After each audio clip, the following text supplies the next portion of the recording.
Très bien, donc merci mesdames et messieurs pour les personnes présentes. Je suis en même temps en train de gérer l'autre lien, le précédent, parce qu'il y avait 4 personnes qui s'y étaient connectées pour les informer du changement de lien, donc les personnes vont nous rejoindre. La délégation interministérielle à la lutte contre la pauvreté, dans le contexte politique que l'on sait avec les incertitudes sur le devenir du gouvernement, organise le 29 septembre prochain à Paris, au ministère des Affaires sociales, salle Larocque, une journée d'études autour de la thématique de risque de bascule dans la pauvreté en milieu rural.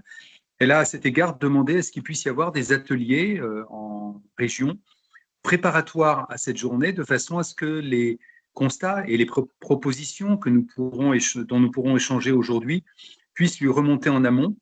On a donc effectivement trois webinaires, dont celui d'aujourd'hui sur l'accès à l'enseignement supérieur et la réussite dans les études des jeunes ruraux d'origine sociale modeste ou défavorisée. Et Kessie Jordier, que je remercie, qui a organisé ce webinaire, qui est chargé de mission chez Ville et Territoire, présentera tout à l'heure les autres webinaires pour les personnes qui s'intéressent. En substance, donc 35% des jeunes de 3 à 24 ans habitent en milieu rural en Occitanie.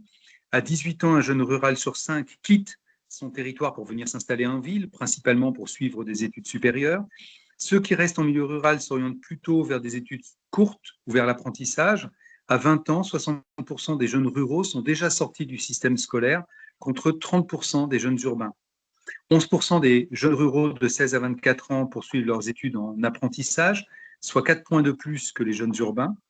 Et donc, dans les facteurs explicatifs, on voit bien que les jeunes ruraux, même à résultats scolaires égaux, s'orientent moins vers les filières longues ou prestigieuses que leurs homologues urbains. Ils s'orientent davantage vers les BTS, les DUT, les formations courtes, les formations professionnalisantes, en raison de la répartition territoriale plus accessible de ces formations et de leur rentabilité rapide sur le marché du travail. Les freins sont à la fois territoriaux, l'offre locale est limitée, sociaux, ce sont des jeunes de milieux populaires, culturels, l'autocensure, le manque d'ambition perçue. Le coût de la mobilité vers les grandes villes est également un obstacle majeur, surtout pour les familles modestes. Au-delà des frais matériels, les jeunes ruraux font face à des coûts sociaux et psychologiques liés à l'éloignement, le déracinement, la perte de repères, la difficulté à revenir sur leur territoire d'origine. Et donc, la Cour des comptes recommande de renforcer l'offre de formation sur les territoires ruraux, y compris en déployant des campus connectés ou des antennes universitaires, ce qu'on fait ici en Occitanie, on en parlera. Améliorer l'information et l'accompagnement à l'orientation dès le collège. On a une action notamment avec le Crous, on en parlera. Faciliter la mobilité. J'ai commandé un travail au CEREMA, donc, qui est un établissement public de l'État autour de la question de la mobilité solidaire. Donc mobilité, transport, hébergement, aide financière, valoriser les parcours d'études supérieures auprès des jeunes ruraux et de leurs familles, enfin suivre leur parcours pour mieux adapter les politiques publiques. Je vous remercie, je ne veux pas être plus long pour cette introduction et je passe immédiatement à Madame la rectrice déléguée à l'enseignement supérieur, la recherche et l'innovation. Je vous remercie beaucoup, Monsieur le commissaire à la lutte contre la pauvreté, cher Eric. Donc, merci beaucoup pour cette prise de parole que vous me permettez d'avoir, donc, en présence de tous les partenaires, en fait, de l'ambition que vous venez de décrire. Donc, chers participantes, chers participants, je suis vraiment très heureuse d'ouvrir ce webinaire donc, sur l'accès et la réussite dans l'enseignement supérieur des jeunes ruraux donc d'origine sociale modeste. C'est pour moi donc un sujet absolument fondamental et important, puisqu'il se trouve donc à la croisée de la cohésion territoriale, de l'égalité des chances et du dynamisme en fait de nos territoires ruraux. Je salue aussi avec ce webinaire l'importance du travail interministériel pour répondre aux défis qui et désignés que peut représenter aussi ce webinaire. Donc, je ne m'attarderai pas sur des considérations que vous connaissez toutes et tous très bien et sur le contexte régional qui est celui donc, de la région académique Occitanie, qui est très vaste et très contrasté. Le commissaire à la lutte contre la pauvreté vient de rappeler en fait l'essentiel de ces contrastes et de souligner donc à quel point l'objet donc de notre réunion est important aujourd'hui. Le constat en fait, c'est celui d'un double défi pour les jeunes ruraux. Tout d'abord, en fait, pour ces jeunes ruraux, comme vous venez de le rappeler, franchir la marche en fait vers l'enseignement supérieur reste de manière générale un défi. Mais ce défi, donc, il est double. Il s'agit aussi bien d'accéder aux formations que de réussir et d'avoir donc la possibilité d'une réussite, en fait, quelle que soit la filière qui a été choisie. Et donc, ce défi, donc, il est du côté de cet accès. Et bien évidemment, pour y répondre, la nécessité de notre côté, c'est d'identifier et de lever dans la mesure du possible les obstacles qui permettent à chacun des talents de trouver sa place, de s'exprimer. Quel peut être mon rôle vis-à-vis de tout ça, en tout cas celui que je souhaite vraiment tenir, c'est celui de soutenir des dynamiques et des leviers qui garantissent en fait cette égalité des chances pour les jeunes ruraux d'origine sociale donc modeste, et de garantir donc cette égalité des chances en mobilisant un certain nombre de leviers qui sont d'ores et déjà en place, comme vous l'avez rappelé, et beaucoup des acteurs et actrices sont présents donc cet après-midi, et je tiens à les en remercier. Des leviers donc sont déjà présents, et nous devrons bien évidemment veiller à accentuer encore le soutien qu'ils peuvent apporter à toute la démarche. Donc, le premier soutien et le premier levier, c'est celui de l'existence des VUE, des villes universitaires d'équilibre. Donc, c'est 19 villes universitaires d'équilibre qui existent en Occitanie et qui permettent donc, à travers différentes opérations, de rapprocher donc l'enseignement supérieur des territoires et d'attirer des jeunes et de contribuer donc à leur réussite dans un cadre plus accessible. Les VUE en elles-mêmes constituent bien évidemment ce cadre qui doit favoriser cet accès plus égalisé en quelque sorte. Autre levier extrêmement important que vous avez déjà mentionné, celui des campus connectés qui permettent donc de suivre des formations à distance avec un accompagnement de proximité et qui ouvre la porte à de l'université donc à ces jeunes qui n'auraient certainement jamais franchi le pas si on ne leur donnait pas cette possibilité donc de connexion. Deuxième aspect extrêmement important, c'est le travail conjoint donc avec tous les acteurs de la vie étudiante que j'ai plaisir donc à retrouver ici ou à rencontrer. Et donc, j'ai nommé bien évidemment tous les établissements d'enseignement supérieur de la région académique qui sont déjà donc en relation avec ces jeunes via les services de la DRAIO, service donc de l'orientation, et qui permettent donc de rendre accessible l'information via des dispositifs comme les cordées de la réussite, et donc les proviseurs des lycées en cordée sont présents bien évidemment, mais également donc les IEN qui sont chargés donc de la thématique de la réussite dans l'enseignement supérieur, et puis donc les acteurs absolument essentiels que sont les CROUS avec lesquels nous travaillons donc main dans la main, et les sous-préfets donc à la ruralité. Tous les autres acteurs qui sont présents, bien évidemment, jouent déjà un rôle très important que ce webinaire donc n'aura de cesse donc que de reconduire. Il s'agit donc, avec le webinaire en question, nous l'avons bien entendu, de nommer les difficultés rencontrées par ces jeunes ruraux pour bien les comprendre et pour bien les documenter. Deuxièmement, donc, et le programme nous l'annonce, ce sera une partie très importante de la réunion de cet après-midi, il s'agit de mettre en lumière les bonnes pratiques qui sont déjà expérimentées, et on aura l'occasion donc d'entendre la présentation des résidences d'accueil donc comme Armand du Portal et du programme d'accompagnement donc comme OSE. Troisième objectif du webinaire, formuler donc des recommandations pour les décideurs en vue de la journée nationale que vous nous avez annoncée. Il me semble donc, et c'est ce que je souhaite saluer donc cet après-midi, que la méthode qui est à l'œuvre est la bonne, c'est celle d'une intelligence collective qui nous invite à réunir donc ces bonnes pratiques, à être concret, à croiser des points de vue pour identifier donc, et je l'ai déjà fait, des leviers existants, mais éventuellement pour en faire surgir d'autres, et pour, bien évidemment, signaler aussi les angles morts qui pourraient être ceux de ces initiatives et essayer d'y remédier. L'objectif, bien évidemment, c'est qu'aucun jeune ne renonce à ses études en raison de son lieu ou de son milieu de naissance. C'est fondamental et c'est bien évidemment à cela que l'État doit s'atteler. Je ne serai pas plus long, je voudrais terminer donc cette brève introduction par des remerciements que j'adresse donc à l'intégralité de l'Assemblée pour sa présence et pour les actions déjà menées. Et je formulerai simplement à la fois le vœu et la conviction que nous avons le pouvoir d'agir sur les éléments que nous venons de nommer et que je nous donne rendez-vous bien évidemment pour la continuation des actions déjà menées et de celles que nous ne manquons pas d'initier. Je vous remercie et donc je vous et je nous souhaite de bons travaux durant ce webinaire.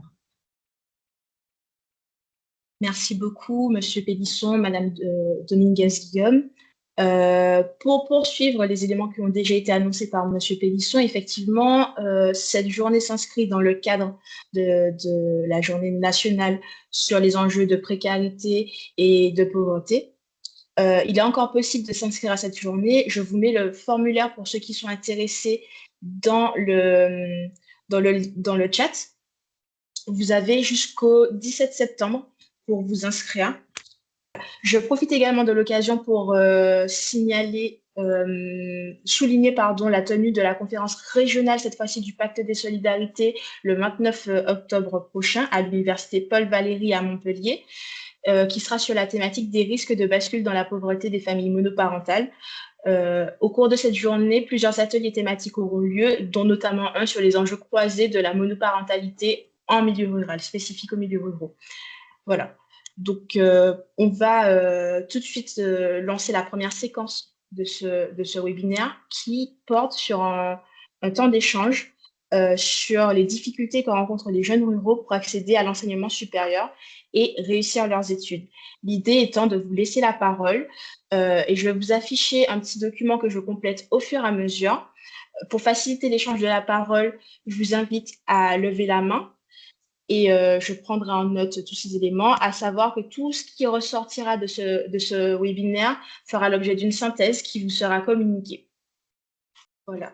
Alors, j'ai d'ores et déjà vu une main se lever. Comme on est très, très nombreux, je ne vais peut-être pas voir tout le monde en même temps. Donc, je vous invite aussi à peut-être écrire dans le chat si jamais vous voyez que je ne vous donne pas la parole. Cette main a disparu.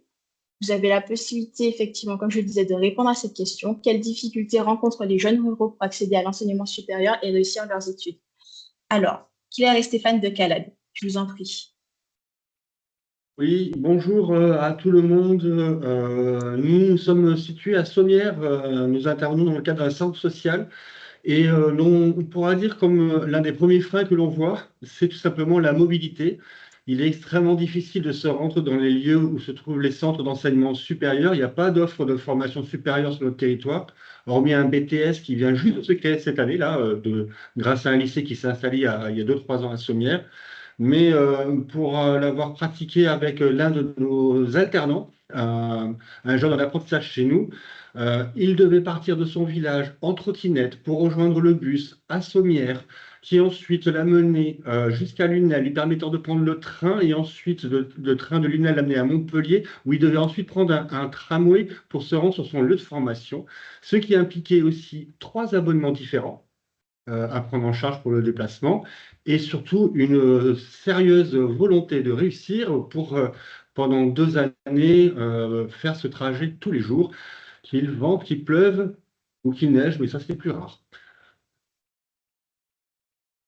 Merci beaucoup. Donc là, ce qu'on en retient, c'est que la mobilité en tant que telle est également son coût, en raison des 3 abonnements différents pour pouvoir partir de son domicile jusqu'à son lieu d'enseignement. Dans le chat, Madame Combe a spécifié trouver un logement en plus de la mobilité. Madame Latournerie, je vous en prie. Alors, votre micro est coupé. C'est juste pour poser une nouvelle question. Donc, du coup, j'attendrai juste Enfin, pas poser une question, mais du coup, souligner un autre frein majeur dans l'accès aux études supérieures par les personnes de zone rurale. Mais allez-y, je vous en prie. En fait, je pense qu'un des freins majeurs, c'est la communication avec les parents et l'information, l'accès à l'information dans les zones rurales sur les différents parcours, les différentes passerelles. Aujourd'hui, l'enseignement supérieur est beaucoup plus complet, beaucoup plus complexe qu'il n'était par le passé. Il existe énormément de moyens pour accéder à des métiers, il n'y a pas de ligne droite et pas que des lignes droites. Et du coup, c'est quelles sont les possibilités. Donc, l'accès à l'information, notamment pour les familles. Je vous remercie. Donc, effectivement, oui, il y a beaucoup de jeunes qui, faute d'avoir déjà d'avoir l'information par une anticipation des parents de leur parcours scolaire, ne sont pas au courant de toutes les opportunités qui peuvent s'offrir à eux. Je vois dans le chat qu'on a de nouveaux éléments, donc effectivement le manque d'exemples autour de soi. Les ressources matérielles, financières des jeunes ruraux sont également un frein qui se combine à l'accès à l'information et à leurs droits, nous dit Madame Delprat. La méconnaissance de l'offre de formation supérieure, la difficulté d'accès à l'information, donc ça confirme ce que vous disiez, Madame la Tournerie. La peur du déracinement, d'être isolé. On a un autre commentaire qui nous fait part du fait que les communes et les communautés de communes rurales n'ont pas forcément les ressources humaines et financières pour prendre en charge les jeunes de 12 à 25 ans. Les accompagner vers les études supérieures reste donc une gageure. Et puis également la double peine pour les Outre-mer, en plus de leur ruralité pour certains étudiants, celle de l'éloignement hexagonal, donc isolement, rupture familiale, soutien indispensable de réussite. On a également l'éloignement avec les familles et les proches. Voilà, je complète tout ça au fur et à mesure. N'hésitez vraiment pas à prendre la parole également. Peut-être un autre complément, c'est la difficulté aussi à se projeter en n'arrivant pas à s'imaginer ce que ça peut être, même s'il y a les journées portes ouvertes qui permettent justement cela. C'est peut-être des choses à structurer avec les établissements et pas le faire individuellement en fonction des familles, de la même façon que ça se fait souvent maintenant entre les grandes sections et le CP et également entre les CM2 et les 6e. Peut-être qu'il y a quelque chose à imaginer là-dessus plus collectif pour faire vivre une journée d'immersion dans une université. Pardon, Lydia Garnier, directrice de la vie étudiante et de campus du Crous. Merci beaucoup. Je vois que monsieur et madame Oscar peut également prendre la parole, je vous en prie.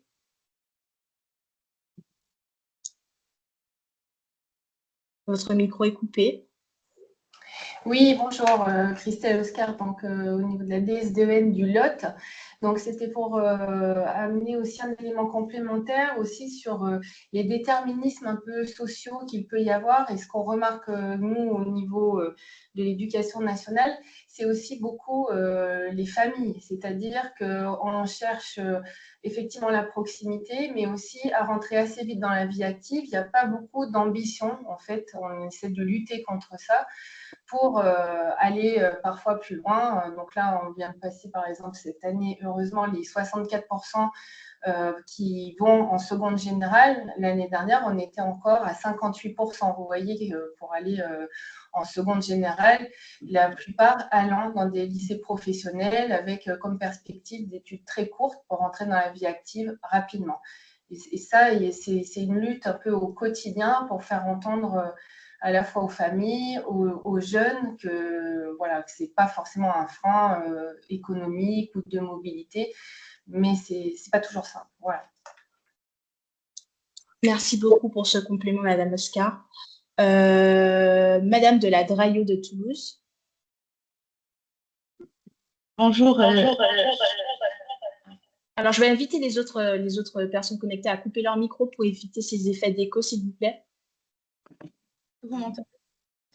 Je me présente, je suis la référente académique des Cordées sur l'Académie de Toulouse. Je suis accompagnée de Mme Viadieu, Draillot déléguée. Une remarque sur, dans le cadre des Cordées, on avait rencontré le sociologue Clément Réversé qui travaille sur les jeunes et la ruralité. Notamment, il indiquait que l'orientation et l'accès des jeunes ruraux répondait à un triangle territoire, emploi, formation. En fait, finalement, que les jeunes allaient vers des formations qui correspondaient aux besoins de leur territoire. Et que finalement, par rapport à ça, ils n'étaient pas plus défavorisés qu'on va dire que l'ensemble des jeunes à catégorie sociale donnée. Et donc, c'était finalement presque la question que ça s'était posée, mais pourquoi aller vouloir les faire sortir, ouvrir leur possible, etc. Moi, du coup, ça me donne une réflexion, c'est-à-dire là, on travaille sur l'accès aux études supérieures, mais est-ce que ce triangle, on ne pourrait pas lui donner de la valeur et se dire qu'on pense les parcours aussi, c'est-à-dire s'il y a des besoins en BTS, on déploie les BTS, mais pourquoi pas construire dans le cadre du continuum, parce qu'on a la crise de l'enseignement supérieur, et penser les liens aussi avec les écoles d'ingénieurs, avec, en fait, penser en termes de parcours. et de poursuite, en faisant des pas. Donc, à mon avis, une des difficultés, c'est de se projeter très loin si on faisait des parcours peut-être plus progressifs, qui correspondent peut-être aux besoins du territoire et qui les ouvrent avec un peu plus sur la durée, sur d'autres types d'études. Je pense que ça pourrait être un levier intéressant. Merci. Je vous remercie. Alors, vous aviez aussi Madame Lefebvre qui voulait prendre la parole, je vous en prie. Oui, bonjour Sylvie Lefebvre. Je suis directrice de la mission locale Jeunes en Ariège. Depuis 16 mois, j'étais auparavant directrice d'une mission locale pendant 24 ans en Bretagne, en milieu rural. Donc, d'une part, j'ai mis dans le chat une petite remarque parce que moi, j'ai eu connaissance de l'invitation par le CCAS d'une commune et je ne pense pas que les missions locales étaient dans les invités. Juste, je glisse cette petite information, puisqu'on a un rôle aussi, alors très souvent pour des jeunes sortis du système scolaire, mais pour effectivement information, il y a aussi de plus en plus de programmes, et c'est très bien, qui se mettent en place plutôt pour les jeunes sortant de lycée professionnel, dans le cas de la réforme de lycée professionnel. En tout cas, en Ariège, on travaille avec les acteurs locaux. J'anime un séminaire avec l'équipe sur la formation et le campus connecté aura bien sûr sa place un jeudi auprès de l'équipe. Moi, je voulais effectivement, après échange avec un certain nombre d'enseignants et chefs d'établissement, aussi rappeler l'importance, certes de la famille, mais aussi dans le cadre du système éducatif, de l'accompagnement à la persévérance scolaire, à ouvrir le champ des possibles. Et pour revenir sur la précédente intervention, qui me parlait beaucoup, en Ariège, j'entends beaucoup des parents ont une activité dans un domaine industriel, mais dont effectivement, qui a pris un certain virage, ou dans le domaine agricole, et effectivement, les familles n'envisagent pas de voir un autre avenir professionnel que les emplois proposés sur le territoire. De là, l'importance de tout ce qui est lié aux découvertes et du aller vers le milieu rural sur d'autres champs d'ouverture, à condition, bien sûr, que la mobilité le permette, voire même le facilite. Et c'est vrai qu'on en est quand même très, très loin. Et aussi que financièrement, il y ait des accompagnements spécifiques pour ces jeunes-là, puisqu'autrement, le rapport gagnant-gagnant, il permet pas à des familles et à des jeunes, malgré énormément de volonté, de poursuivre. Merci. Merci à vous pour ce complément. Je vais donner la parole maintenant à M. Prévost. Bonjour à toutes et tous, Benoît Prévost, enseignant-chercheur à l'Université Paul Valéry Montpellier 3. Alors, je vais parler avec plusieurs casquettes.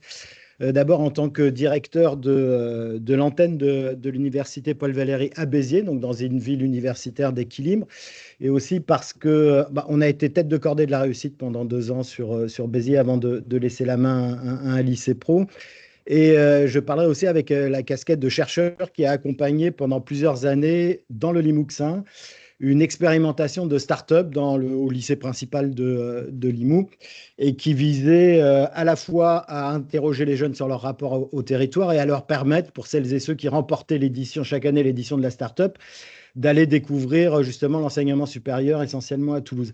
D'abord, je voudrais revenir sur le fait que la question financière est cruciale et déterminante parce que l'ensemble des éléments qu'on évoque là, en fait, sur les configurations socioculturelles et démographiques dans les territoires ruraux, d'abord, en fait, sont aussi en grande partie liés, à l'histoire des territoires ruraux et à la concentration d'un ensemble de CSP qui sont liés aux activités des territoires ruraux, des petites villes moyennes en territoire rural, etc., mais aussi depuis une vingtaine d'années, à des processus de relégation d'une partie, notamment des employés et des ouvriers dans les zones rurales. Et ça, c'est ce que montre une étude que je suis en train de faire sur l'Hérault, le Gard et la Lozère.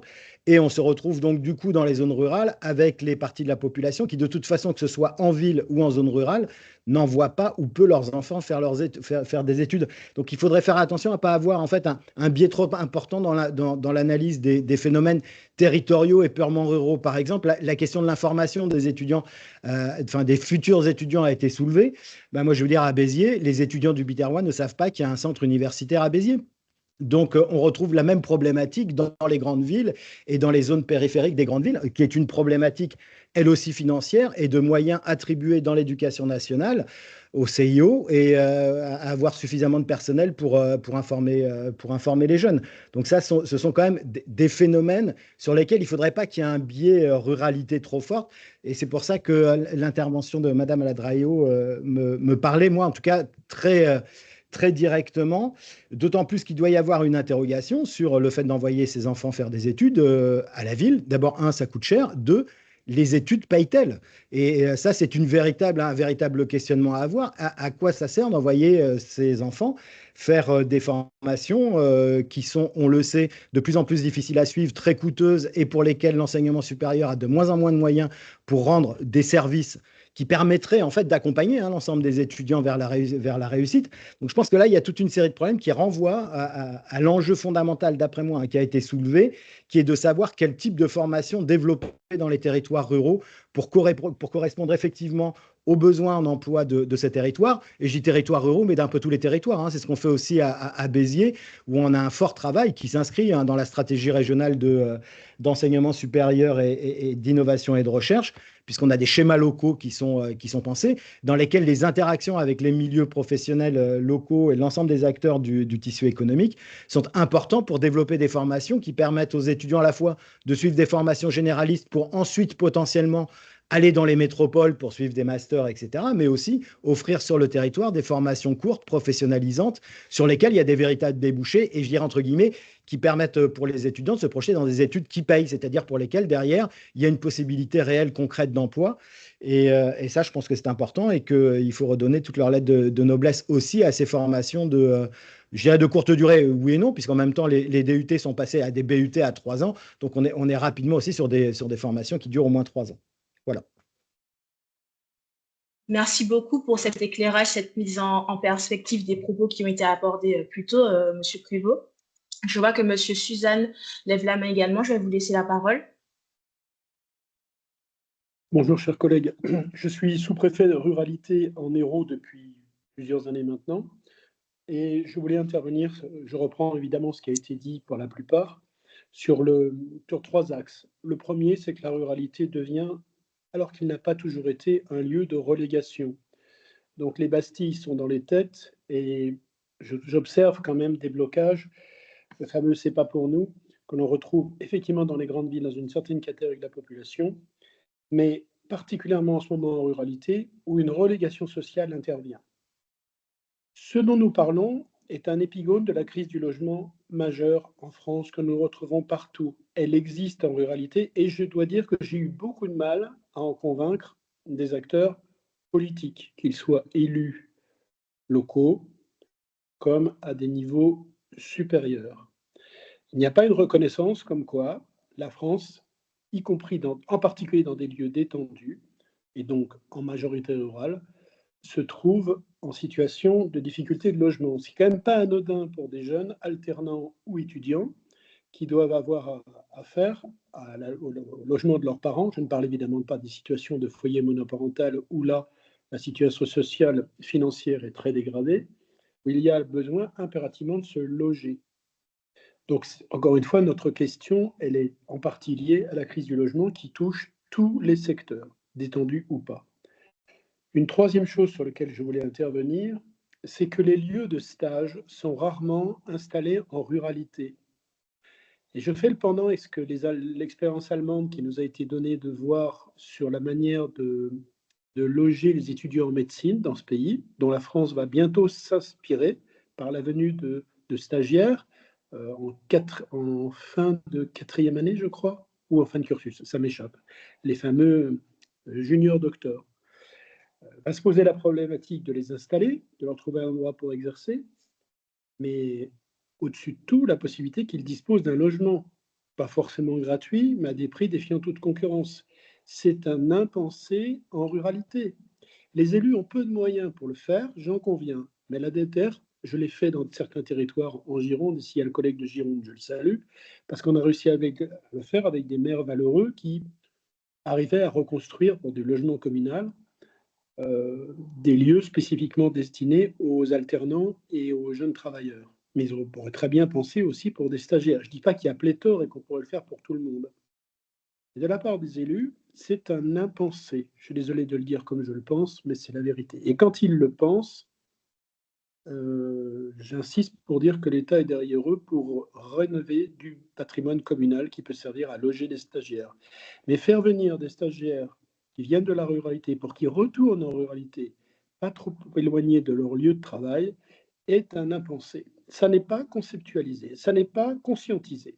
Enfin, c'est l'expérience que j'ai et très, très humblement, je vous la soumets.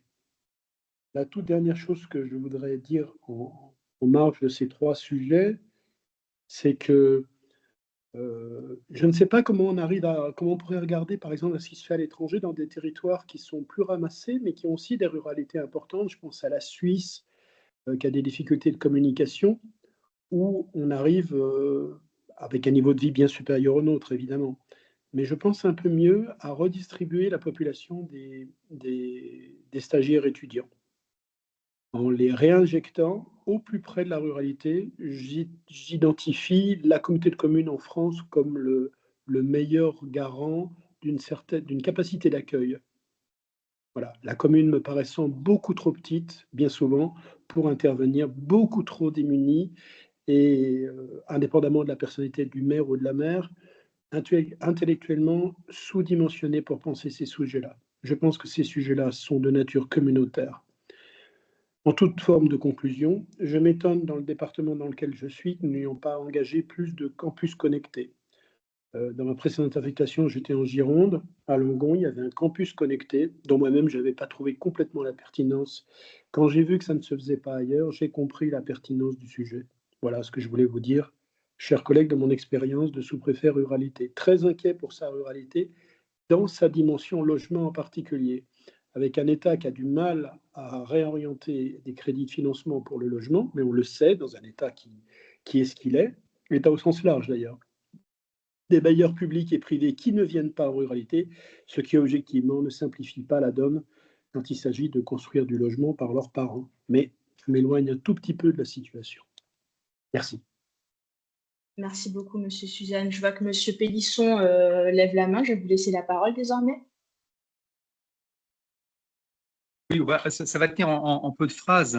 Je suis tout à fait d'accord avec mon collègue. Il y a eu une étude qui a été conduite par une association qui s'appelle Entreprises et Pauvreté, coprésidée par Emmanuel Faber, l'ancien PDG de Danone, et par Martin Hirsch, autour de la notion de double peine de pauvreté. Ce qu'il explique globalement, c'est que les publics et l'Occitanie est une région qui connaît une forte attractivité démographique, puisque nous gagnons pratiquement 43 000 nouveaux habitants tous les ans, alors plus dans certains départements que d'autres. Et donc, ces populations ne parviennent pas à se loger en ville compte tenu de l'insuffisance du logement et du logement social, compte tenu des prix des loyers, et donc vont se décaler vers la campagne, avec souvent donc des frais de mobilité importantes. Alors, c'est vrai pour les adultes, mais évidemment, c'est vrai pour leurs enfants, et notamment ceux qui veulent accéder à l'enseignement supérieur, avec également souvent des logements qui vont présenter des problématiques type passoire énergétique. Et donc, la double peine de pauvreté, c'est qu'ils sont non seulement exclus de pouvoir habiter plus près de la ville, mais avec des dépenses énergétiques et des dépenses de mobilité plus importantes. Ça, c'est la première remarque. La deuxième, c'est que l'INSEE vient de publier en fin de semaine dernière une étude sur les jeunes décohabitants, expliquant qu'en milieu urbain, un jeune sur 10 habite encore chez ses parents à l'âge de 26 ans. Pas uniquement ceux d'ailleurs qui suivent des études supérieures, mais aussi ceux qui ont terminé leurs études supérieures et qui ne trouvent pas à déboucher dans la vie professionnelle ou à accéder au logement. Et qu'à l'inverse, en milieu rural, effectivement, la décohabitation est plus précoce, ce qui est en lien avec ce qu'on disait sur le choix privilégié d'études supérieures courtes. mais aussi effectivement avec le fait que cette tension du logement qui se répercute de plus en plus sur le milieu rural est encore très diversement perceptible pour beaucoup bouger dans les 13 départements de la région Occitanie. Je mesure effectivement que cette tension sur le marché du logement au milieu rural est très variable en région Occitanie. Il y a d'ailleurs des cartes qui ont été réalisées par l'État à cet égard. Et donc, pour compléter ce qui vient d'être dit par mon collègue sous-préfet sur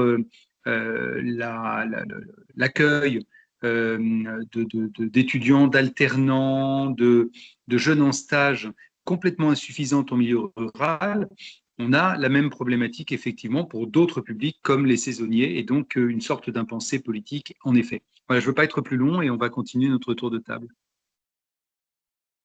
Alors, je vous remercie. Je suis malheureusement obligée d'écourter un peu cette séquence. On a recueilli pas mal d'éléments.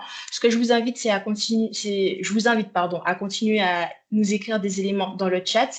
On va poursuivre avec la prochaine séquence. Néanmoins, je pense que c'est quand même important de faire un petit résumé de tous les éléments que vous avez portés à notre connaissance jusqu'à présent. Donc, on voit qu'il y a à la fois des problématiques d'un point de vue structurel, donc le logement, l'éloignement, les enjeux de mobilité, la dispersion en fait dans l'espace, et puis aussi des choses qui reviennent un peu aux structures sociales de la société, donc tout ce qui est déterminisme social, la peur de l'éloignement de sa famille, de son foyer, de l'endroit qu'on a toujours connu, aussi des craintes vis-à-vis de l'avenir en termes de perspectives, de débouchés si on part faire des études, le coût des études. Donc voilà, on se rend compte que sur cette grande thématique de l'accès et de la réussite dans l'enseignement supérieur des jeunes ruraux d'origine modeste, c'est assez, j'allais dire polyvalent, mais c'est pas forcément le terme le plus approprié, mais il y a moult problématiques qui expliquent finalement les différentes situations auxquelles sont confrontés ces jeunes. Et pour illustrer cette fois-ci des choses qui se font concrètement sur les territoires, je vais laisser la parole tout d'abord à Madame Latournerie et aux personnes qui vont l'accompagner dans sa prise de parole pour vous permettre de constater effectivement ce qui se fait sur les territoires, les initiatives et les expériences qui existent. Juste remettre le diaporama et je vous laisse la parole. Bonjour à toutes et rebonjour à toutes et à tous. Merci pour cette introduction. Je vais être accompagnée de deux personnes absolument fondamentales dans la mise en pratique, dans la mise en œuvre du projet dont je vais vous parler, qui sont Laetitia Bonnet, qui est professeure de mathématiques au lycée Louis Pasteur de Lavelanet, et Emma Lorifouet, qui est juste à côté de moi, qui est une étudiante de Supaéro, qui est donc de Lavelanet, et qui va vous raconter du coup son parcours et comment elle est passée, comment elle a découvert l'enseignement supérieur avec Laetitia Bonnet et donc avec OZ. Alors, je vous avais envoyé, Kessie, des slides. Est-ce que du coup, c'est moi qui les... Mais merci, super. Du coup, je vous présente très rapidement, parce que je pense que ce qui est intéressant, c'est l'exemple. Donc, c'est juste pour vous présenter rapidement. Éléonore Tempier, vous en parlez juste avant. Donc, les cordées de la réussite, un dispositif qui existe depuis 2009, avec même des initiatives antérieures, mais qui est labellisé Cordées de la réussite en 2009, et qui s'adresse dans un programme qui fait le lien entre l'enseignement supérieur et l'enseignement secondaire, pour valoriser et encourager les jeunes des quartiers politiques de la ville, mais aussi de zones rurales isolées, à embrasser des formations ambitieuses, et du coup derrière des professions sur lesquelles ils auront le choix et sur lesquelles du coup ils se seront formés. Donc très rapidement, nous on travaille avec 37 collèges et lycées de l'Académie de Toulouse et de Montpellier. Comme vous voyez sur la rosace, on est sur On travaille avec deux autres établissements d'enseignement supérieur. On ne mène pas en fait ces actions toute seule. On est associé à l'École nationale de météorologie et à l'École d'ingénieurs de l'Université Paul Sabatier, donc l'UPSITEC.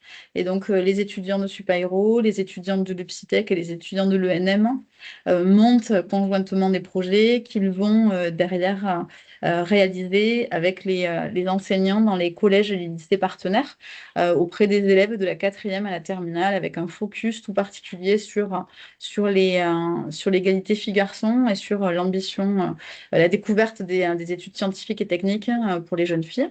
Donc, on décline, ça peut être sous forme de tutorat, sous forme d'ateliers scientifiques et techniques, et aussi, surtout, d'actions pour faire découvrir les métiers, les formations, et donc venir, du coup, à Supaéro, mais pas que. En fait, c'est aussi sur les campus alentours pour découvrir l'enseignement supérieur et dédramatiser, désacraliser l'enseignement supérieur et découvrir les différentes formes d'accès, voies d'accès, et puis réussir à travailler sur la projection. Donc, pour ça, je voulais pouvoir faire appel à donc Laetitia. J'aimerais bien, Laetitia, que tu prennes aussi du coup maintenant la parole pour illustrer en fait ce que je suis en train de vous raconter, parce que voilà, ça permettra de mieux comprendre comment se met en place le dispositif, tout en sachant que nous travaillons avec le collège Louis Pasteur de Lavelanet depuis 2009. Donc, on est vraiment dans une démarche de très long terme, avec une forte expérience ensemble, et que dès le début, il y a vraiment eu cette idée pour tout dire, moi-même, je viens de zones rurales isolées. Alors, pas en Occitanie, je suis des Landes, mais je suis vraiment d'un village perdu dans les Landes. Et je suis la première de ma famille à faire des études supérieures. Si un dispositif comme les cordées était venu dans mon collège, je pense que d'autres élèves que moi j'avais la chance d'avoir des parents qui ils étaient apiculteurs, donc pas du tout, n'avaient pas fait d'études, mais par contre avaient vraiment en tête l'idée de pouvoir m'accompagner, de pouvoir faire en sorte que justement je puisse partir de chez moi. Si seulement il y avait ce genre de dispositif, je pense que à l'époque, dans mon établissement scolaire, on aurait été plus nombreux à en bénéficier et à enlever les barrières qui nous étaient imposées et qui nous étaient, que ce soit par notre situation géographique ou par notre culture. Donc, c'est pour ça aussi que c'est un sujet qui me tient tout particulièrement à cœur. Laetitia. Oui, alors, est-ce que vous m'entendez? Moi, en tout cas, je t'entends. Bon, parfait. Alors, je suis Laetitia Bonnet, professeure de mathématiques au collège Louis Pasteur de Lavelanet, dans l'Ariège, donc un département isolé. Et notre collège a deux particularités, c'est que nous sommes un réseau d'éducation prioritaire, mais également dans une zone rurale assez loin de tout. Et effectivement, notre collège est encordé à l'ISAE Supaéro depuis 2009 maintenant. Et actuellement, on a aussi le collège voisin, le collège Victor Hugo, ainsi que notre lycée de secteur, le lycée de Mirepoix, qui est aussi encordé, ce qui permet de faire des suivis de cohorte aussi et de travailler en lien collège-lycée et lycée supérieur par rapport à différents projets mis en place. Alors, je ne sais pas si vous avez la slide suivante. Oui, Kessie, est-ce que c'est possible d'avancer du coup sur j'avais mis une slide aussi sur le maillage territorial, mais voilà, c'était juste pour vous montrer qu'effectivement, il y avait un focus. Kessie, c'est possible juste de repartir un petit coup en arrière pour juste voir la carte. Donc, on est évidemment du coup à Toulouse, mais là, on voit aussi que du coup, en Haute-Garonne, on est à Saint-Gaudens. On est d'ailleurs, et on est également à... Oui, voilà, dans le Gers, on est également, du coup, on travaille avec l'Aude, beaucoup avec l'Aude. On travaille également avec les Pyrénées-Orientales. Enfin voilà, vous avez un maillage, là, vous voyez du coup les territoires dans lesquels on collabore depuis des années. Et voilà, et donc là, on va faire un focus sur l'Ariège, en effet, et sur Lavelanet, les deux établissements de Lavelanet, le lycée et le collège de Mirepoix. Et une parenthèse, on travaille également avec le collège de Chalabre, qui est aussi un des établissements dont le lycée de Mirepoix est un établissement de secteur. En fait, Chalabre envoie des élèves tant à Limoux qu'au lycée de Mirepoix. Donc, du coup, voilà, on travaille avec Limoux, avec Chalabre et avec Mirepoix pour vraiment avoir un maillage territorial complet. Laetitia, je te laisse la parole. Alors, pour moi, justement, les cordées de la réussite, c'est vraiment ouvrir le champ des possibles, montrer aux élèves qu'autre chose que ce qui se passe à la Lavelanet est possible, même si à la Lavelanet, il se passe aussi des choses chouettes. Et on a participé à de nombreux projets avec l'ISAE Super-Héros, dont le parcours campus au féminin, qui permet non seulement de visiter le campus de l'ISAE, mais aussi de faire venir des étudiants dans notre collège, ainsi que des professionnels, des ingénieurs, des chercheurs, qui viennent présenter leur métier.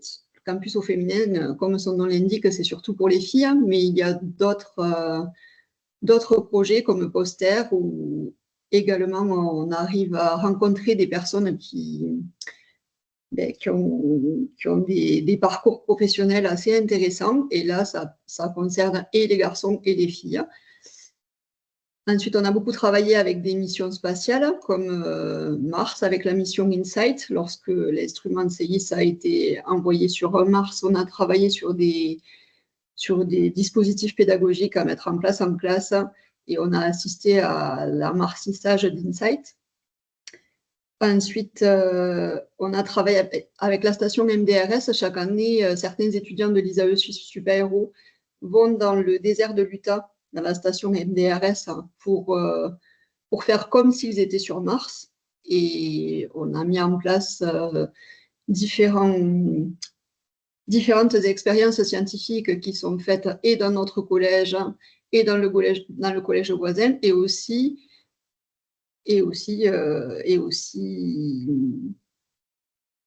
dans la station MDRS. Et pour moi, en fait, ce que je peux apporter et ce que je peux dire, c'est que moi, en tant que professeur de mathématiques, c'est effectivement quelque chose qui me tient à cœur. Je veux que mes élèves sachent qu'ils sont capables de faire mieux, de faire plus et de faire plus loin aussi des études. Donc, de ne pas s'auto-censurer, comme vous l'avez dit tout à l'heure, parce que on est en France, qu'il y a des aides qui permettent de faire des études, qu'il y a des gens qui sont là aussi pour les aider à trouver des solutions pour pouvoir financer des études, financer des logements, financer les transports. On est dans la région Occitanie et il y a des aides qui sont là pour les étudiants aussi. C'est une chance chez nous.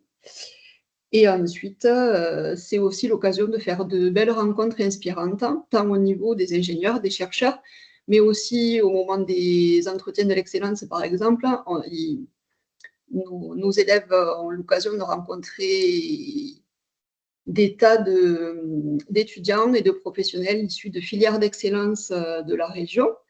Mais ce ne sont pas seulement des scientifiques, puisque la société évolue et qu'on a besoin de scientifiques, c'est certain, mais on a aussi besoin de très bons juristes, de très bons politiques, et il y a des tas de métiers de l'excellence qui permettent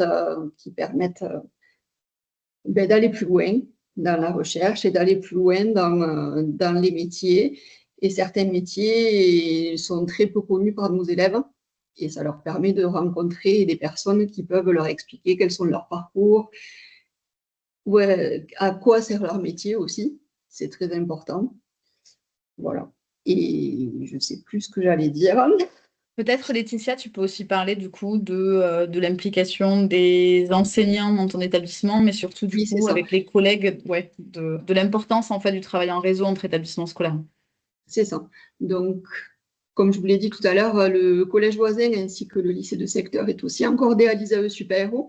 Donc, ça nous permet de faire des projets en liaison collège-lycée sur les projets qui sont menés dans nos établissements respectifs. Ce qui permet aussi quelque chose d'important, c'est la mutualisation des budgets et de tout ce qui est financement des transports, par exemple, puisque c'est un gros souci, les transports quand nous sommes isolés. Comment se rendre à Toulouse, comment se rendre ailleurs, alors qu'on qu'on a un peu de moyens financiers. Et donc, les cordées de la réussite nous permettent de gérer ce genre de problématiques. Et voilà. Qu'est-ce que je peux rajouter d'autre? Oui, ce qui est important, voilà, ce sont les rencontres inspirantes, le fait que, comme vous le disiez, nos élèves puissent aller sur le campus de l'ISAE Super-Héros, mais pas seulement, ils vont aussi à Paul-Sabatier, dans d'autres établissements, dans certains projets comme le parcours campus au féminin ou la journée des métiers, ils ont pu découvrir différentes entreprises de la région aussi. Et voilà, ça peut ouvrir le champ des possibles et donner envie aux élèves de faire autre chose que ce qui se passe à la Blanée. Voilà. C'est là que Mallory intervient et que Voilà. justement, elle va pouvoir expliquer, parler de son expérience et puis aujourd'hui, du coup, de ce qu'elle fait en tant qu'étudiante. Donc bonjour, pour me présenter, je suis Mallory Fouet, je suis étudiante à Super-Héros, donc je suis avec Cécile aujourd'hui parce que je suis sur le campus. En fait, je voulais raconter un petit peu mon parcours aujourd'hui parce que c'est une bonne illustration de l'utilité des actions comme celle de OZ. Donc en fait, pour raconter mon histoire, quand j'étais au collège, donc j'étais au collège Louis Pasteur de Lavelanet, justement en Ariège. Et donc j'ai eu la chance d'être accompagnée par OZ, grâce à Laetitia Bonnet, du coup, qui a intervenu juste avant. Donc grâce au parcours campus au féminin que j'ai effectué, je suis venue sur le campus à Toulouse de Super-Héros et c'est comme ça que j'ai découvert l'ingénierie. J'ai découvert les possibilités d'études et de métiers dans ces domaines-là, chose que j'avais pas du tout conscience de toutes les options que j'avais. Donc c'est encore une fois la problématique d'accès à l'information. En fait, moi je suis pas d'une famille où on fait des études. Je suis la première d'ailleurs à faire des études aussi longues. Et donc même avec toute la bonne volonté du monde, ma famille pouvait pas forcément m'informer sur les possibilités que j'avais. Donc grâce à Oz, j'ai pu un peu découvrir toutes les possibilités qui étaient devant moi. Et c'est grâce à ça que j'ai su que je voulais faire ingénieur. Je pense de façon tout à fait honnête et réaliste que sans ces interventions-là, parce que du coup j'en ai eu plusieurs pendant mon collège, j'aurais peut-être jamais eu l'idée de faire ingénieur, mais pas forcément parce que je me serais dit ah non, je peux pas faire ingénieur, mais parce que j'aurais juste pas eu conscience du fait que j'ai la possibilité de le faire. Donc je pense que les actions comme celle de Oz, elles sont importantes, à plus forte raison pour les filles, parce que ça a été mon cas. Ça aide à pas s'auto-censurer et à avoir les infos nécessaires pour faire des études supérieures. Donc moi, j'ai eu ces interventions-là. Donc je suis allée dans un lycée général après ça. Donc j'ai fait des études, j'ai fait un bac scientifique et j'ai fait un DUT après ça, donc à Toulouse. Donc déjà, j'ai pris l'initiative de venir faire des études à Toulouse, dans l'optique du coup de rentrer à Super-Héros après ça, chose que j'ai réussi à faire donc. Donc là, je suis en troisième année, donc je suis sur ma dernière année d'école d'ingénieur.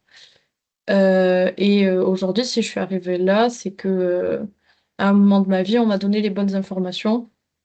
Et aujourd'hui, d'ailleurs, du coup, j'interviens pour donner ces informations-là aux élèves qui ont l'âge que j'avais à l'époque où j'ai eu accès à ces informations-là, en tout cas. Donc voilà.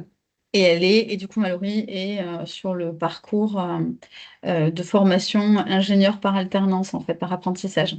Donc, du coup, c'est aussi, on parlait des passerelles tout à l'heure et de la multitude aujourd'hui de possibilités de faire des études. Bah, du coup, il y a aussi celle-là et voilà, donc c'est une belle ambassadrice, du coup, de cette formation-là. Voilà pour illustrer. Peut-être avez-vous des questions. Enfin, et là, on a pris du coup l'accordé du coup de Super-Héros. On l'a dit quand même aussi tout à l'heure, on n'est pas du tout dans la promotion de l'école d'ingé. On va montrer en fait la multitude. Et qu'est-ce que veut dire le métier, qu'est-ce que veut dire l'ingénierie, qu'est-ce que veut dire le métier d'ingénieur, parce que c'est juste un chapeau avec des compétences et du coup une multitude derrière d'applications. Mais l'enjeu n'est pas du tout d'amener tous les élèves à faire des études en ingénierie, sinon à découvrir le champ des possibles, à savoir comment aussi du coup se renseigner, être acteur aussi dans leur propre parcours de formation et d'information.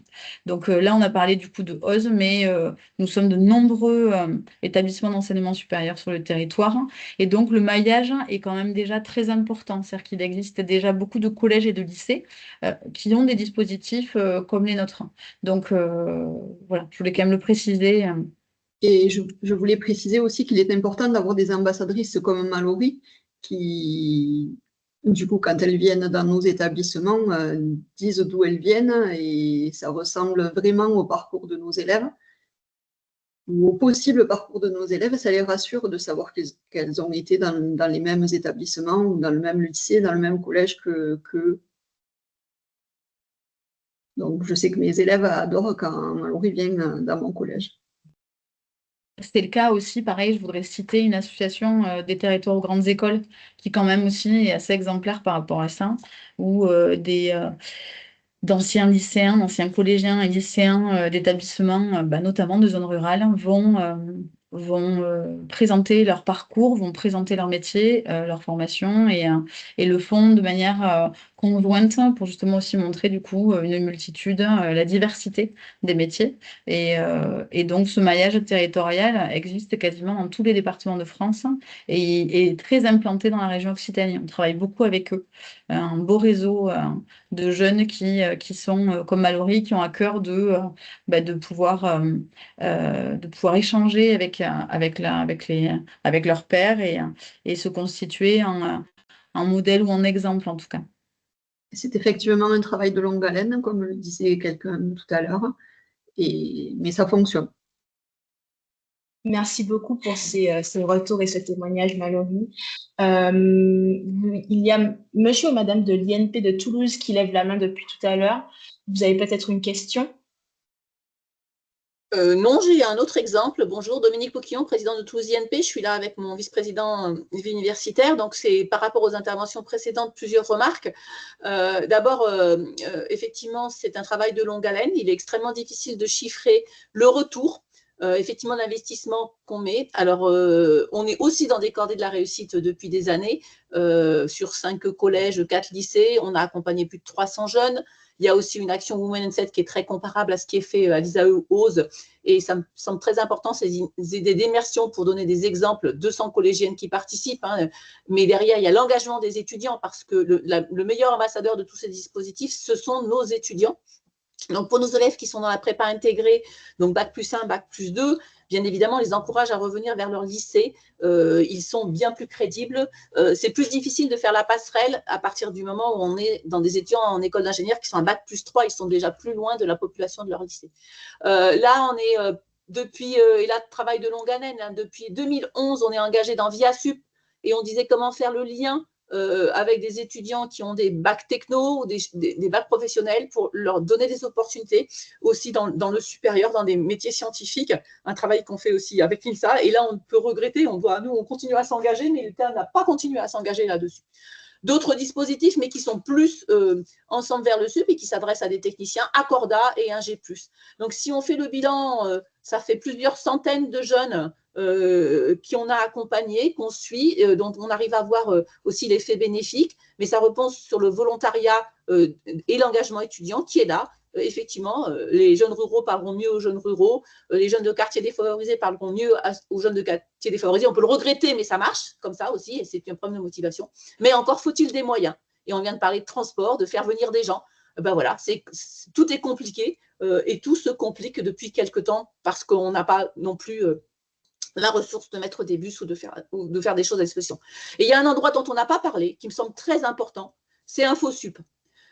J'ai fait pendant des années le salon InfoSup, où on touche les familles, il faut y aller avec des étudiants, et c'est là où on leur explique que c'est pour eux, qu'on peut, et c'est mon cas, ne pas avoir de me dire une famille qui a fait des études supérieures et en faire. Et là, on fait de la pub pour l'ensemble de nos collègues de l'enseignement supérieur public, où on a moins de moyens à mettre sur la communication, mais où les études coûtent moins cher et où il y a un certain nombre de freins en moins, par exemple parler du CROSS, on en parlait, etc.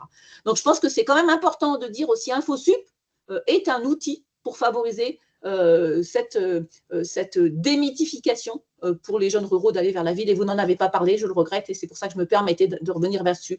Et je pense que c'est un dispositif qui mériterait d'être bien travaillé en lien avec les établissements. Merci beaucoup. Si d'autres personnes ont des éléments à apporter, d'autres initiatives qu'ils souhaiteraient mettre en lumière, n'hésitez vraiment pas à lever la main ou l'écrire en commentaire dans le chat.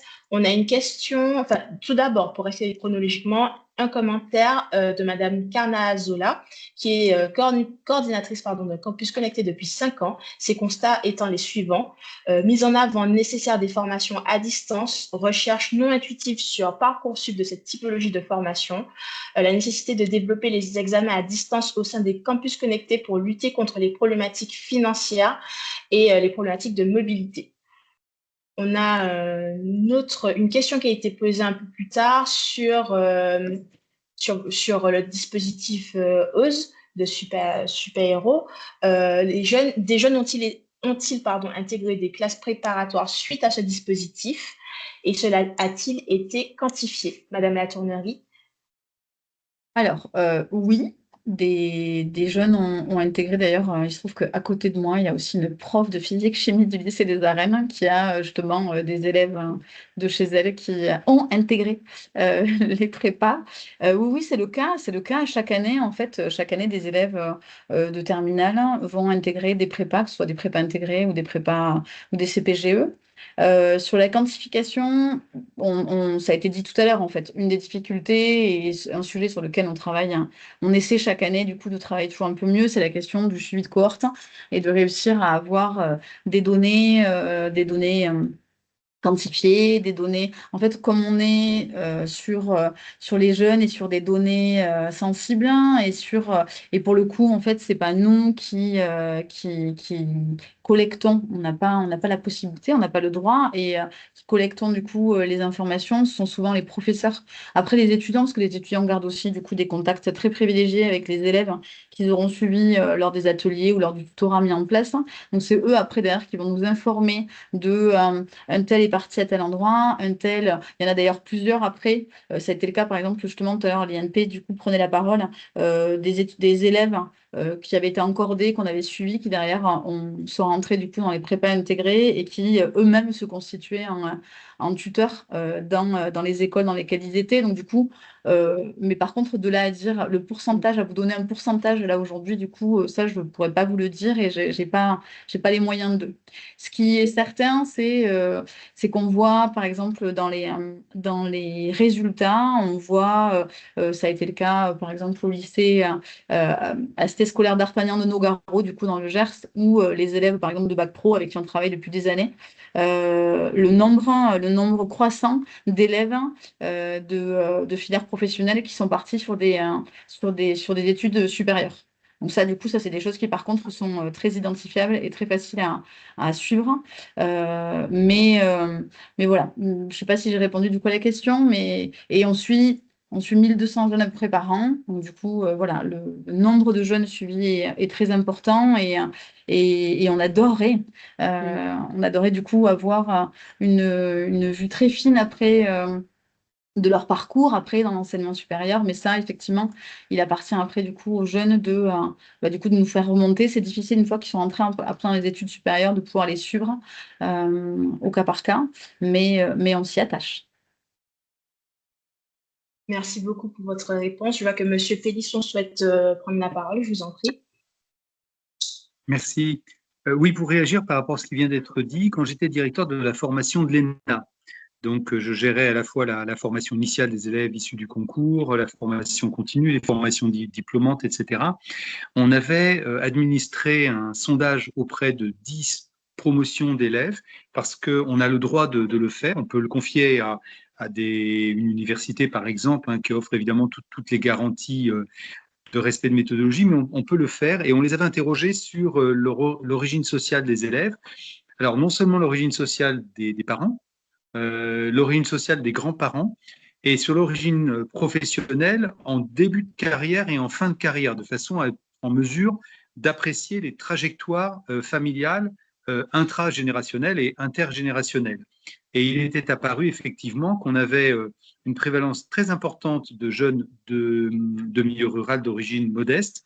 Mais ce que je voulais dire, c'est que c'est tout à fait transposable aujourd'hui. On pourrait réfléchir avec la rectrice déléguée à l'enseignement supérieur, avec les CROUS, par exemple, puisque les CROUS ont toutes les adresses mail de tous les étudiants bénéficiaires de des prestations du CROUS. On pourrait réfléchir effectivement à un sondage. Il faut simplement s'entourer de toutes les garanties, mais rien n'interdit de les interroger, du moment que c'est déclaratif, qu'on détruit les données après exploitation, enfin, etc., qu'on puisse les interroger sur leur trajectoire sociale, en rappelant effectivement que on a vu déjà beaucoup d'arguments autour de la problématique de l'accès à l'enseignement supérieur des jeunes ruraux, mais qu'on se concentre évidemment sur les jeunes ruraux d'origine sociale modeste ou défavorisés, puisque pour les jeunes ruraux d'origine sociale favorisée, la question est évidemment pas du tout la même.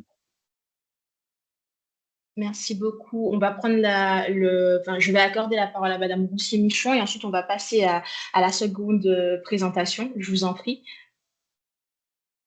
Oui, bonjour, pardon. Je voulais juste ajouter pour cette histoire de suivi de cohorte, donc je rejoins tout à fait ce que disait Cécile de la Tournerie sur notre interdiction en tant qu'établissement supérieur. Donc moi, je représente l'INSA Toulouse, de faire ce suivi de cohorte. Mais par contre, il y a un gros projet au niveau de l'Occitanie qui s'appelle Accorda actuellement, qui justement travaille sur ce suivi de cohorte et qui devrait nous donner des données justement dont on a besoin pour pouvoir activer tous les leviers et s'améliorer en continu sur tous les programmes qu'on propose là. Voilà, on a parlé de Ose Super-Héros, on a parlé de l'INP, l'INSA aussi est engagé et chaque établissement d'enseignement supérieur en fait est actif dans les cordées de la réussite et dans les programmes d'ouverture sociale, aussi bien à destination du rural que des zones prioritaires, quartiers prioritaires de la ville. Mais je pense qu'effectivement, tout ça au sein d'Accorda, qui est un projet, je ne sais pas si tout le monde connaît, mais qui regroupe tous ces acteurs-là, devrait pouvoir donner des données sur lesquelles s'appuyer pour la suite. Merci beaucoup. Dans le chat, il y a quelques informations sur Accorda qui ont été données, également des informations sur l'association L'Accordé. J'aimerais vous donner un peu plus la lumière, mais je suis désolée, il faut qu'on suive, qu'on respecte les délais. Donc, je vais donner la parole désormais à M. Prussac et Mme Garnier pour la présentation du dispositif d'intervention en milieu scolaire et de la résidence pour la réussite Armand Portal. Bonjour à toutes et tous et content de vous rencontrer ou vous retrouver. On va aller vite parce qu'il est déjà 2h15 et que la dernière partie de préconisation était importante. Je suis donc directeur de projet en charge des territoires, pardon, n'importe quoi, une coquille sur le PowerPoint, au CROUS de Toulouse-Occitanie. Lydia Garnier est directrice de la vie étudiante et de campus et pour aller vite, on va faire une présentation à une voix. En vous disant juste un mot sur le CROUS que tout le monde connaît, réseau d'établissements publics, mais je le redis, services publics étudiants qui maillont tout le territoire national. Donc, où qu'on étudie, on a un CROUS sur son territoire. Le CROUS de Toulouse-Occitanie a des implantations des implantations des structures agréées dans à peu près toutes les villes universitaires d'équilibre de l'académie.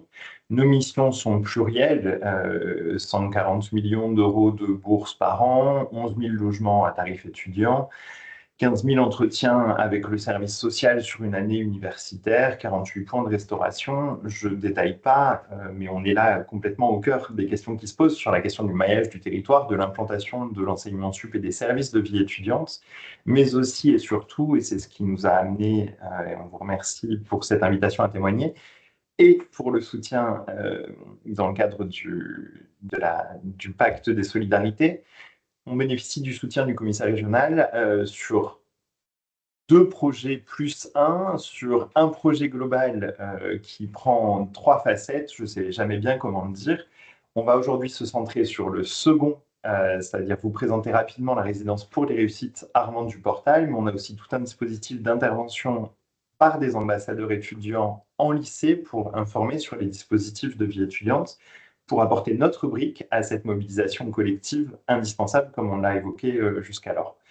En transversalité à tout ça, en écho aux dernières questions qui étaient évoquées sur l'impact, on a le bonheur d'accueillir depuis un an une doctorante en CIFRE, qui travaille sur la question justement de comment est-ce qu'on touche notre public cible pour le logement, pour toucher et informer au mieux les futurs bénéficiaires, en tout cas les bénéficiaires à qui le logement Crous apportera le plus dans les parcours d'engagement dans des études et de réussite dans des études.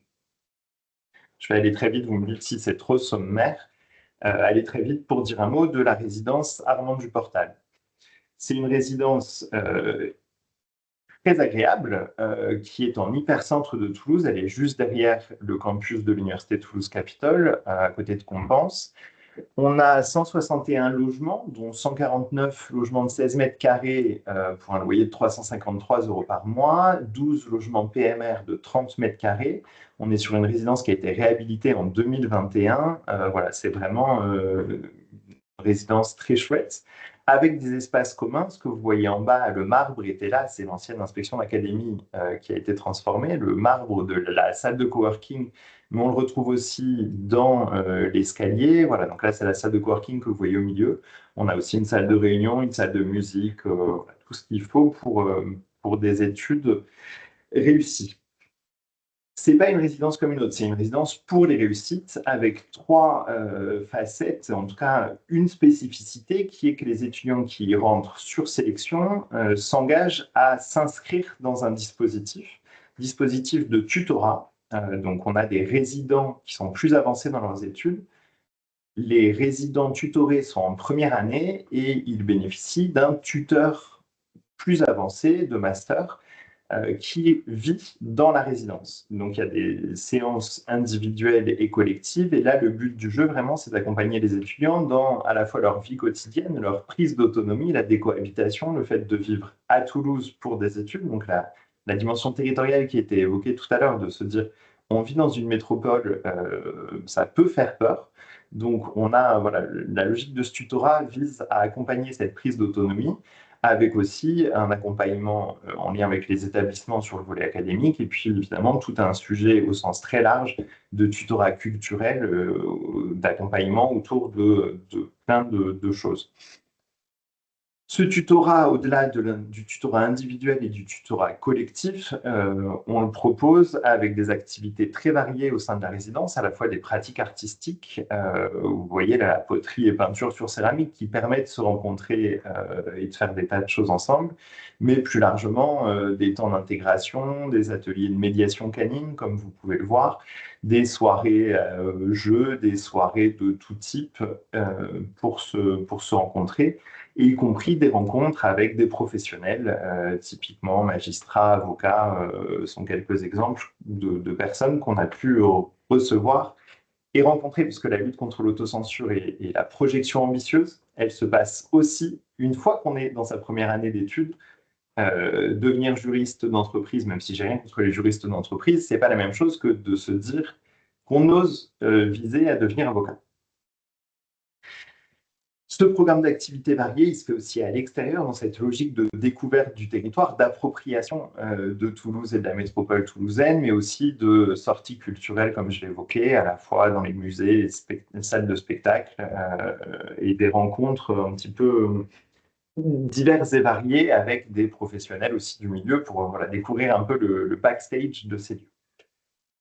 Comment est-ce qu'on rentre dans cette résidence? Il faut être étudiant en première année, soit à l'Université Toulouse-Capitole, soit à Sciences Po ou dans tout autre établissement d'enseignement sup, si on a été engagé dans une cordée de la réussite en termes ou si on relève de l'aide sociale à l'enfance. Il faut aussi être boursier et issu particulièrement d'un territoire rural ou d'un quartier prioritaire politique de la ville et s'engager pleinement dans le dispositif pour les réussites, c'est-à-dire que ce n'est pas quelque chose qu'on impose. Les résidents candidatent, ils sont sélectionnés, ils prennent l'engagement de prendre part à ce dispositif.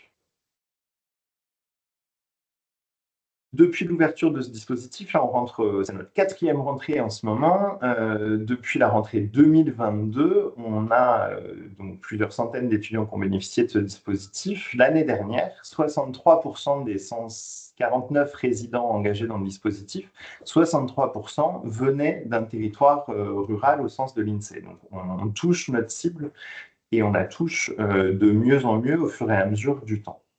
Cela requiert, comme on l'a évoqué précédemment, je vais aller assez vite, mais un engagement collectif, puisque faire connaître cette résidence, lever les freins qui font que les lycéens n'osent pas se dire que de toute façon cette résidence est faite pour eux, cela requiert une mobilisation de tous, à la fois dans les établissements, à la fois par des résidents actuels qui vont témoigner dans la même logique que ce qui était évoqué précédemment, à la fois par l'INP et l'ISAE. Voilà, donc c'est quelque chose qui nous anime toutes et tous. Cette résidence, là, on fonctionne par année universitaire. Vous pouvez, par ces petits QR codes qui comporteront des liens, on vous partagera le PowerPoint, vous pouvez découvrir plus d'infos sur la résidence. On a des vidéos, on a des témoignages. Vous pouvez d'ores et déjà nous dire que vous êtes intéressé à être tenu au courant de l'ouverture des candidatures au cas où on arrive à financer le dispositif à la rentrée 2026. Donc voilà, ce sont ces liens-là que vous avez là. Un dernier mot pour dire qu'effectivement, la projection vers l'enseignement sup, elle requiert plein de moments d'intervention.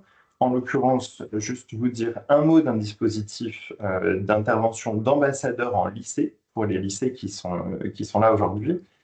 La directrice générale du CROUS a écrit au chef d'établissement au début de l'été. Ça fait quelques années qu'on a ce dispositif d'intervention qui mobilise plusieurs formes, des escape games, des quiz, des stands, des interventions en classe, hors classe, qui est un dispositif qui fait ses preuves, qui est très apprécié et qu'on est à votre disposition pour intervenir dans vos établissements.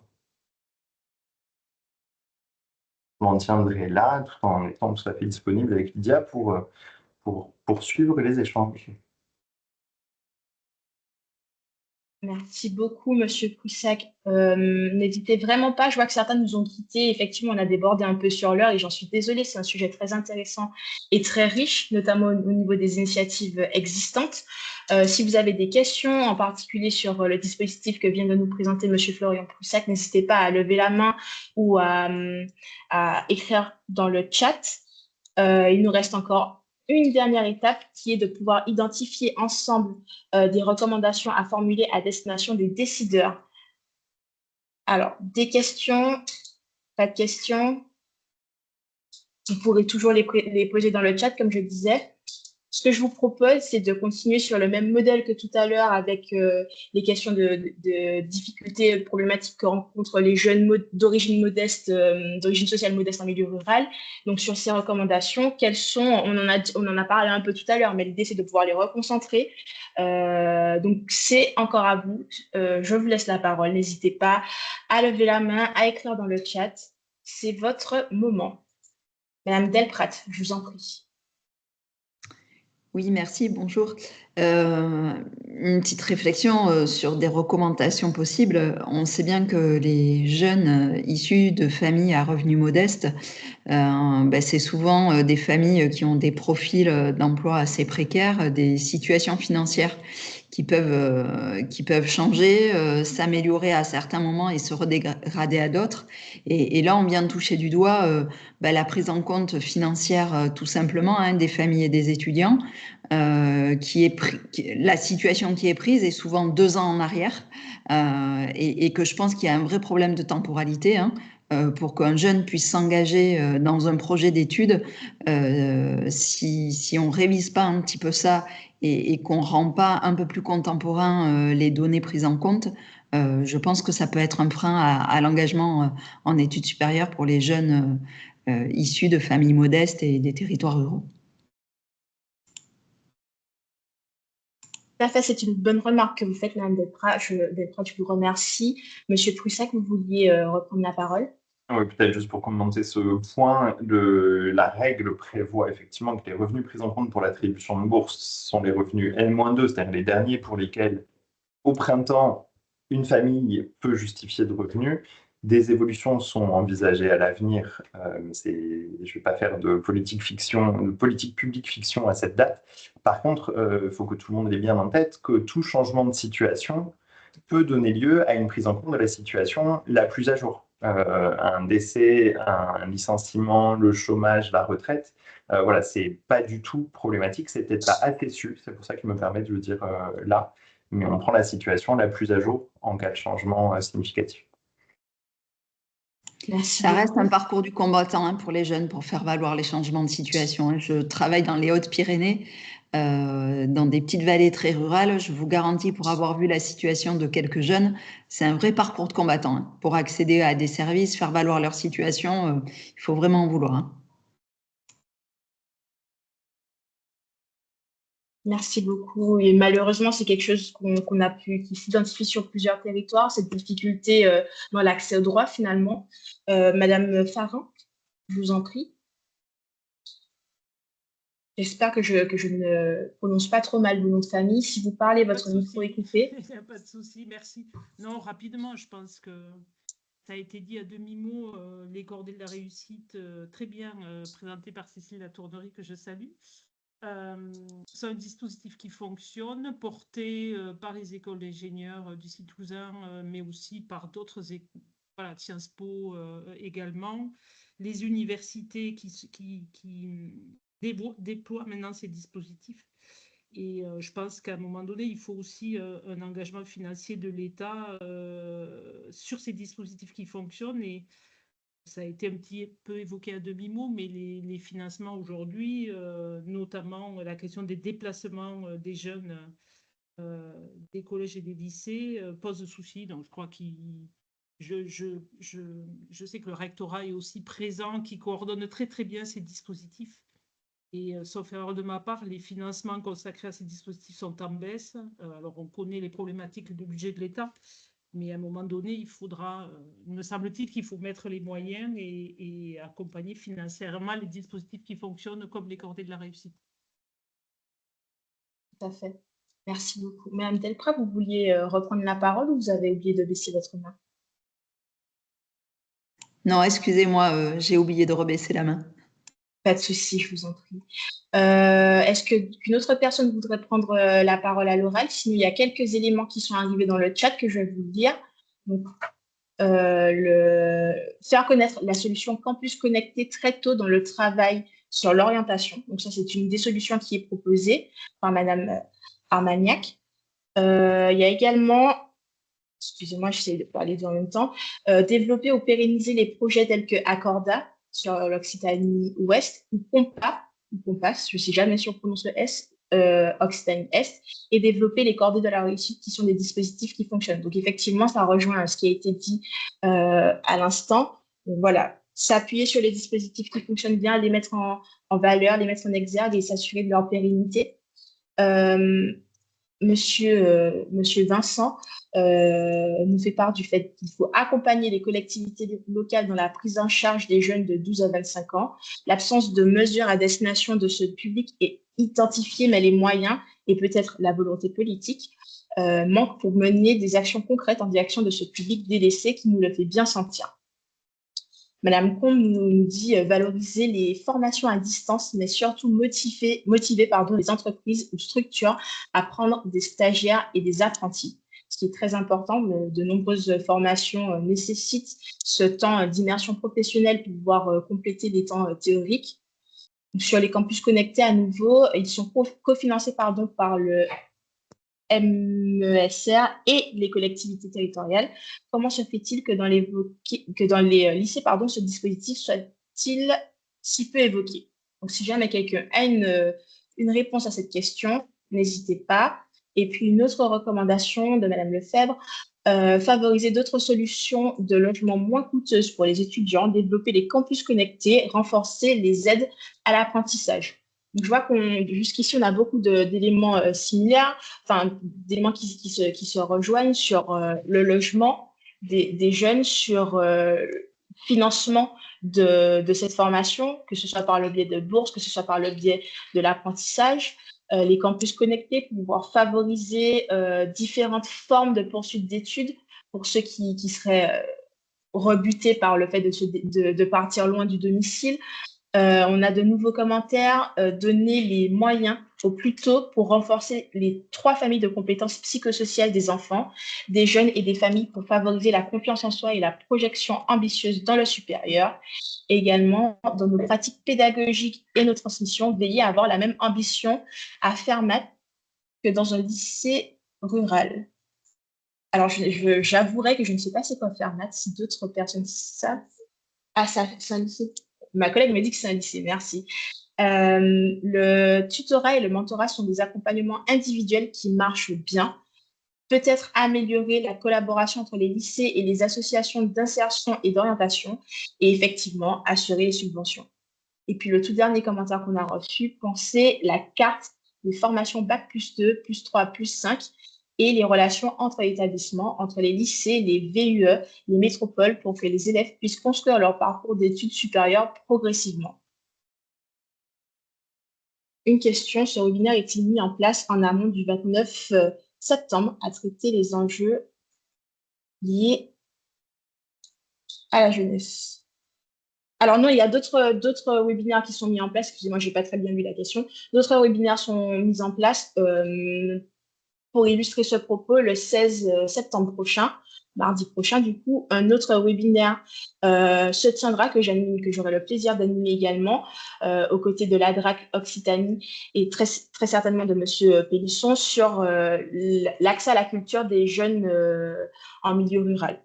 Il y a également un autre webinaire ou une conférence, je ne me rappelle plus de la terminologie exacte, qui est prévue sur les enjeux d'accès aux droits en milieu rural. Je laisse Monsieur Pélisson me corriger si je me suis trompée, mais ce n'est pas le seul webinaire mis en place pour ces enjeux.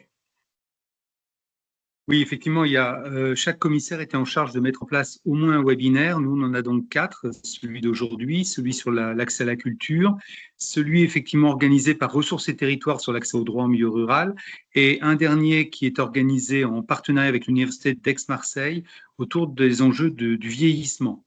En fait, nous allons, en termes de produits, de livrables, faire 2 choses. On va faire remonter une petite fiche synthétique pour que la délégation interministérielle puisse produire un livrable national. Donc, nous, on a pris en charge effectivement la thématique de l'accès à l'enseignement supérieur et de la réussite dans les études des jeunes ruraux d'origine sociale modeste ou défavorisée.